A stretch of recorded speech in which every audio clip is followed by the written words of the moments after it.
আমি এখন রয়েছি রংপুর ৪ আসনের নবীগঞ্জ বাজারের জমজমাট একটি চায়ের আড্ডায়। আসন্ন ত্রয়োদশ জাতীয় সংসদ নির্বাচনকে ঘিরে এখানকার ভোটারদের প্রার্থীদের কাছে প্রত্যাশা কেমন এবং কোন কোন ক্ষেত্রে তারা উন্নয়ন চান সেই বিষয়গুলো নিয়ে সরাসরি ভোটারদের সাথে কথা বলে নিতে চাই। দীর্ঘদিন থেকে তিস্তা মহাপরিকল্পনার বাস্তবায়ন চাচ্ছি।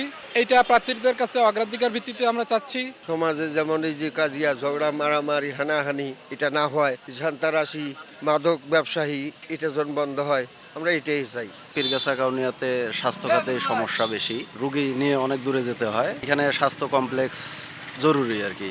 তারপরে কর্মসংস্থানের অভাব আছে যুবকদের জন্য। তারপরে শিক্ষা খাতেও অনেক পিছিয়ে আছি। দুর্নীতি যদি না থাকে তাহলে অনেক কাজ উন্নত হবে।